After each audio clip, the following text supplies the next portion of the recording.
Hi everyone, this is Robin with Desert Moon Bath and Body, and I am going to participate in a test that, being a tester with purefragranceoils.com. They have some wonderful fragrances. As a tester, we're sent some fragrance oils. We have no idea what they are or how they'll react with cold processed soap.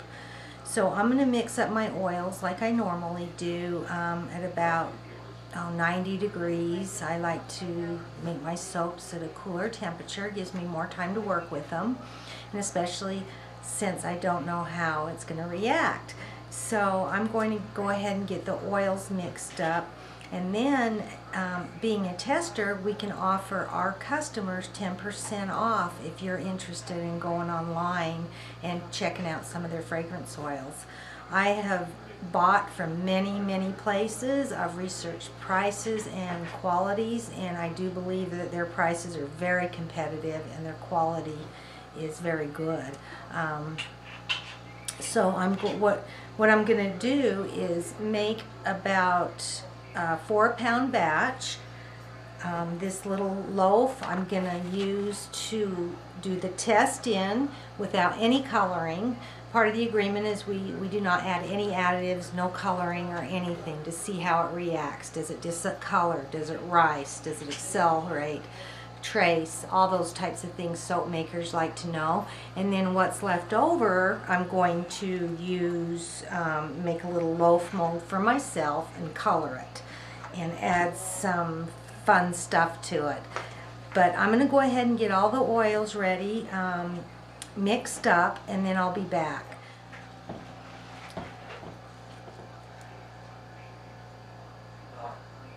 Oh, hi everybody, I'm back. I have all of the soaps mixed, or all the oils mixed up. Like I don't know if I mentioned earlier, but I do like to do my oils and lye at a little bit cooler temperatures because it gives me more time to work. And this is a test I'm doing for purefragranceoils.com on their fragrance oil that, to me, oh man, this one, all we have are numbers. We don't know what it is. We don't know what's in it. We have no idea how it's going to react. But this one, I smell cinnamon and maybe a little bit of clove and nutmeg. It's really, and maybe a little musk, maybe a little vanilla. It might turn brown. I don't know, but man, it smells good.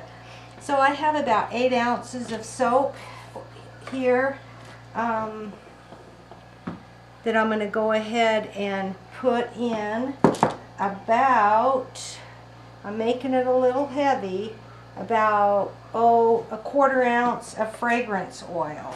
And I might even add a little more depending how the 1/4 ounce reacts. I don't want to ruin my whole batch, you know, if it starts to seize.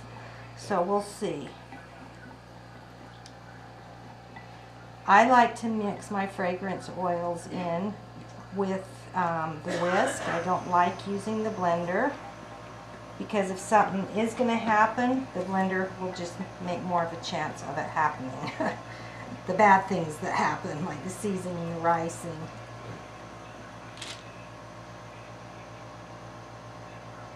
That smells good, but I think we can go just a little more. So I'm going to go ahead and add another 1/4 ounce, which will be about a 1/2 ounce for the 8 ounces of soap.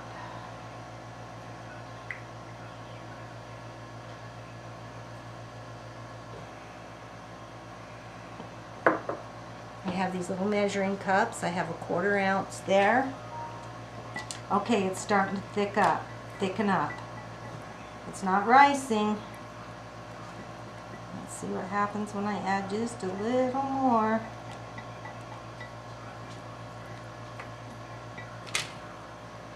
Okay, it thickened up significantly.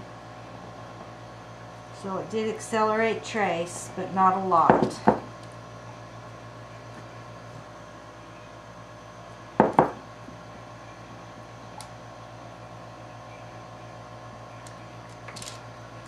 I'm not going to put that whole amount in there because I don't want it to seize on me.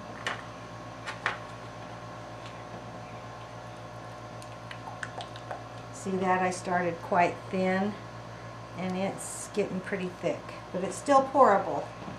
Now if I would have used even cooler temperatures, it would have, I would have had more time to work.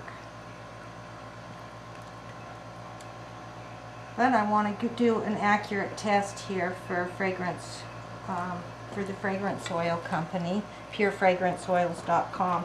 Most people don't soap at the cool temperatures like I do, so it did accelerate trace, but it didn't rise.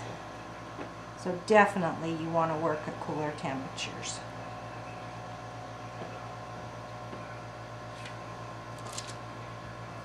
And it smells really good. So I didn't use a whole ½ ounce. I was afraid if I would have added that last little bit that we would have been in trouble. See how thick that is? And I started with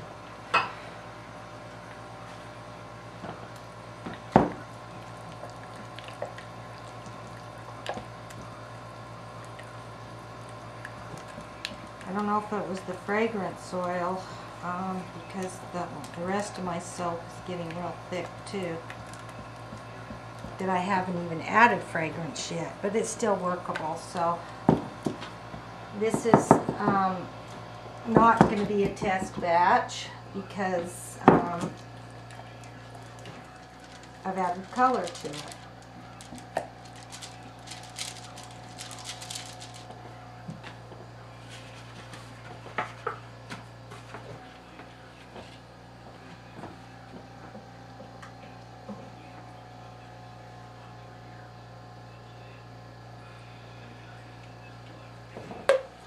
See this that I haven't added the color to? It's still a nice thin trace. So it goes to show you, I actually used a rose clay and a tangerine coloring from Brambleberry, and it definitely accelerated trace because it's starting to rise a little bit. And that's without the fragrance oil. Dang it.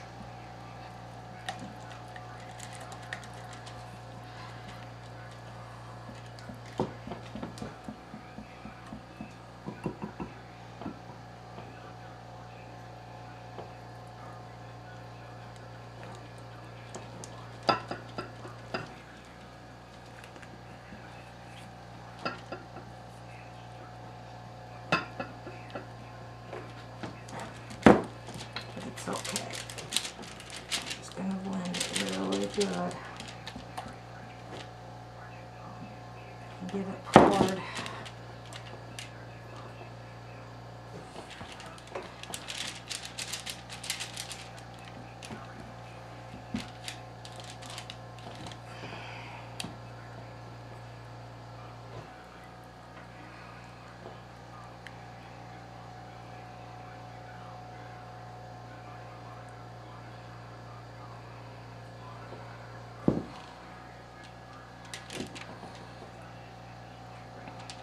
Sorry, you can't even see that.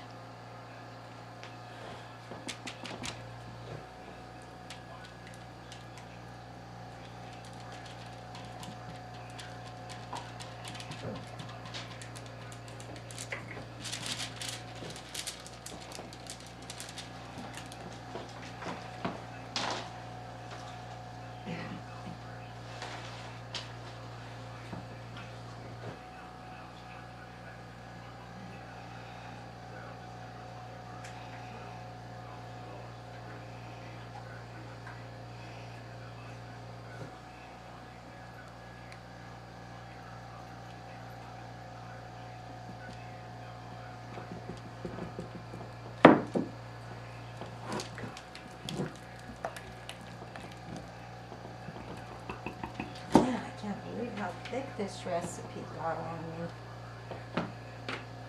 Same recipe. I can't really blame it on the fragrance oil because it was thickening up before I added it.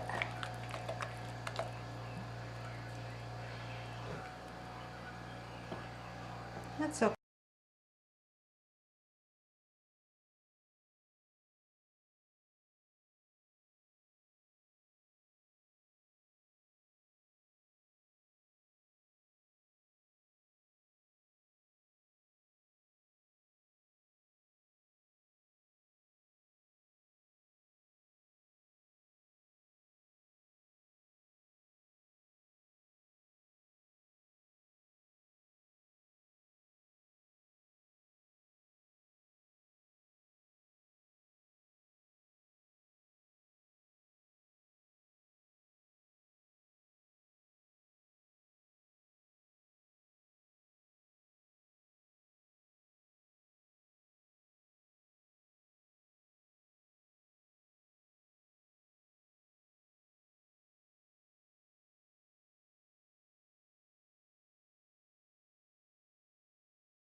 Okay, you guys, I'm going to pause the video while I get my piping bag ready, and we'll see if we can make this turn into something pretty. Okay, everybody, I'm back. I learned a valuable lesson tonight from being a tester. Number one, make your test batch in a very, very small, like maybe 8-ounce recipe. Because I just, really had my hopes. I didn't think it was going to do what it did. I definitely would not recommend this fragrance oil for cold processing soap. It just accelerated way too fast.